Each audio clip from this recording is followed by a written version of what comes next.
How's it going, everyone? Welcome back to Set 6, and I'm back. Sorry about the last week of nothing, but I had a wisdom tooth out. It was rough. It's still a bit infected now. I've got antibiotics, I've got lots of painkillers and stuff like that, but I can speak. So we're going to get started today with a little baby video, and over the next few days I'm going to gradually increase the length of the videos and how long I'm talking for and stuff like that, and hopefully we'll cover everything, because I know I've missed a lot. But today we're going to be discussing... Oh, did you hear that? I said that pretty weird. We're going to be discussing Ever Crisis, because we got a new trailer. We genuinely got a new trailer. So, you know, let's dive into it. Don't forget, drop a like on the video, subscribe for future content, but yeah, enough of that, let's get on with this. So, the first thing that we see from this trailer is that the first soldier had a degree of story to it, apparently. We were going to get some original content, an original story regarding, like, the early days of Soldier and things like that. Obviously, we're not getting that anymore because the first soldier's dead. So it seems like those story aspects have been kind of shunted over into Ever Crisis. So, you know, at least it's not going to be wasted. At least we're going to get that content, and at least we'll get that information. We also get a good look at the UI. You know, we can see how the map works, how you navigate around the map, the fact that there's going to be multiple different missions. It just seems like a very standard mobile mission-based Final Fantasy game. We've seen them before. This is not going to stray too far from the previously deployed model. It's not going to be any different, really. So, yeah, if you've played a Final Fantasy mobile game, you probably know how this one's going to be.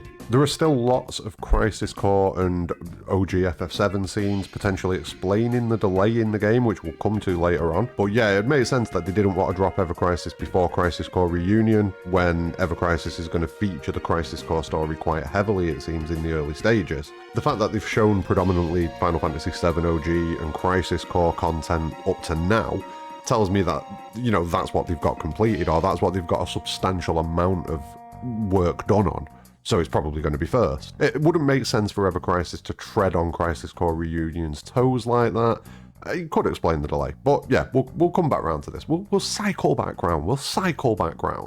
Now, the balancing seems a little bit different, or at least the levels. I mean, maybe this is a case of when you come back and replay a level, the enemy that you're facing maybe balances up to you, or maybe there's harder versions of the mission and things like that. But, you know, we see a pretty high-level Zack fighting against Ifrit. Zack's got, like, 5,000 max HP and stuff like that. So, yeah, the numbers do seem a little bit different. I'm going to guess they've been inflated just so that people can see higher numbers on screen when they do stuff, and that makes everybody happy. Everybody loves to see higher numbers and fancy explosions and stuff like that. So, yeah, I get the feeling that's what's going on there.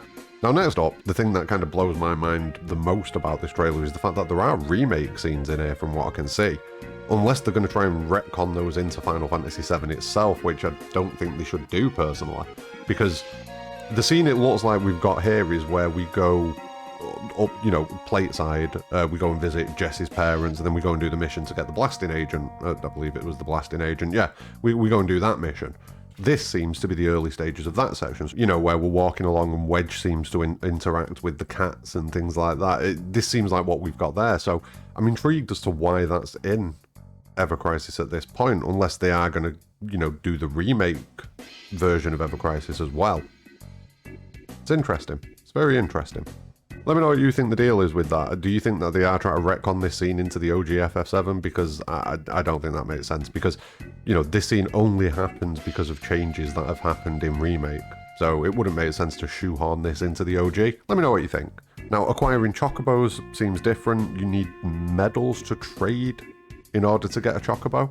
You can get a cute one if you get enough medals. I don't know what the deal is with that. And we also have different coloured chocobos as well. We've got red chocobos and everything. So I would assume that they're just for aesthetics, like the red coloration. I don't think that's going to change anything. I think I would assume that the only ones that do anything special are still going to be the green, the blue, the black and the gold.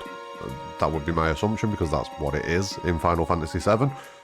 So yeah, let me know what you think the red one's all about. If it has got a special ability, the red chocobo, what would it be? What would it be? What would a red chocobo do? Run on the sun? No, that doesn't work. Then the next few minutes are just kind of like a gacha showcase, so it shows you all the different outfits that you can get for all the different characters. I'll be honest, I do not care about this, but if you're into your gacha, there you go. You got like a little showcase reel of the various outfits that you can put on the various characters that we can get. And then we get to see Sephiroth, like, burning stuff. We all know that Sephiroth's good at burning stuff. We all know that that's kind of like his go-to state. But it's a young Sephiroth, a very young Sephiroth, so Twitter needs to calm down because I'm seeing a lot of thirst for what is probably a 13-year-old Sephiroth, so ease the fuck up on that. But yeah, what's going on here? What's on fire? I'd assume it's somewhere around Wutai. That would be my assumption. For some reason, when I see this, you know, looking at this scene, it puts me instantly in mind of Benora, just because of the amount of trees and everything like that. But I know that it's not the right shape of tree. But for some reason, my brain just instantly jumps to Benora when I see this. And I don't know why. It probably isn't Benora. But where do you think it is? Like, what has Sephiroth set fire to? Does anyone got any ideas? Is there any actual information out there on what he's set fire to? I have no idea. I have literally no idea, but I can't wait to find out. And this comes down to that content that I was talking about at the start of the video, the First Soldier content that we were supposed to be getting. Because as part of the First Soldier, I believe we were going to get a story about that legendary soldier. Obviously, we're not getting that in the First Soldier anymore because, as previously mentioned, it is dead. But it seems like Ever Crisis, and as far as I know anyway, Ever Crisis was still going to feature this, you know, these stories anyway. Ever Crisis is going to be like a complete amalgamation of everything that is Final Fantasy VII. It's going to bring it all in, which is, I suppose, why I shouldn't be so shocked to see remake scenes in here, because remake is part of the compilation, obviously. So, yeah. I am happy that we are still going to get the First Soldier content, but I really want to know what Sephiroth set fire to. Answers on a postcard, or, you know, in the comments. Yeah, do it in the comments, don't do it on a postcard. And then we get the final little bit of information in this video, and it's a bit of a gut punch, but it's expected. All of us kind of had a feeling it was coming. The game has been delayed. The beta has been delayed, so this isn't even for a legit release or anything like that. The closed beta has been delayed until summer of 2023, which, yeah, not a massive shock. I mean, we could speculate as to why. A lot of people are saying it's because they want to add polish to it. I don't think so. It looks reasonably polished anyway. A lot of people are saying that it's because they're going to bring it to console, and nope. I'm going to be honest with you. You're pissing into the wind if you're thinking this is coming out on console or Switch or anything like that. This is a straight up hardcore mobile game. That's it. This is what this is. However, we do have something else to discuss about things coming on console, and we'll get to that tomorrow, so keep an eye out for another video tomorrow where I discuss what looks like the Pixel remasters coming to console. So yeah, keep an eye out for that. But why was it delayed? Why has it been delayed? It's not for polish, I don't think. It's not because it's coming out on console. Potentially it's because they want to distance it from Crisis Core Reunion, because, like I say, a lot of the content here looks like Crisis Core Reunion.